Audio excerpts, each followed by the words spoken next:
Grief doesn't come with a user manual, but somehow it hands you a mirror you never asked to look into. When my closest friend died at 31, I didn't just lose him, I lost every conversation we never finished, including the one where I owed him an apology I kept postponing.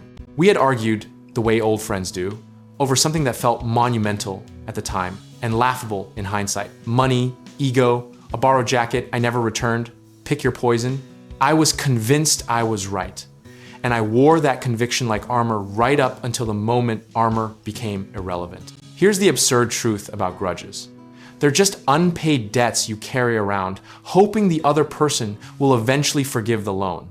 But when someone dies, the bank closes, and you're left standing outside with a fistful of explanations nobody can accept. The psychological weight of unresolved conflict doesn't dissolve with grief, it compounds it, like interest on a loan you forgot you took out. Researchers studying bereavement have found that unresolved interpersonal guilt can extend complicated grief by years, not weeks. And that statistic hit me like a delayed invoice. So I had to do something most people don't talk about. I had to forgive someone who couldn't hear me and ask forgiveness from someone who couldn't respond. It felt absurd, almost theatrical, like performing surgery on a patient who had already left the building. The first practical step I took was writing a letter not to send, but to say everything I'd rehearsed in my head for 2 years. I sat down, wrote 4 pages, crossed out 3 of them, and kept the one paragraph that was actually honest. What I discovered is that forgiveness isn't a single dramatic moment. It's more like physical therapy, tedious and incremental, and occasionally humiliating. Every week, I revisited that letter, added something, softened something, until the version of him I was angry at slowly became the version I actually missed. The second step was forgiving myself for the delay, which, let's be clear, is the part nobody warns you about. You spend so long focused on the other person that you forget you're also the defendant in this trial. There's a concept in Buddhist philosophy about holding anger being like drinking poison and waiting for the other person to die, which is clever, but what they don't tell you is that sometimes the other person actually does die and you're still holding the cup. That's when the metaphor stops being inspirational and starts being genuinely haunting.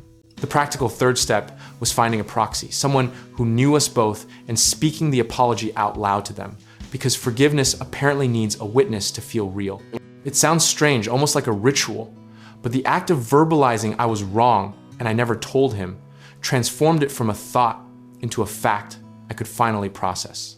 The misconception most people carry is that forgiveness means deciding the other person was right, or that what happened didn't matter. That's not forgiveness. That's just losing twice. Real forgiveness is a boundary you set with your own nervous system, not a verdict you render on someone else's behavior. Here's what the grief actually taught me about ongoing living relationships.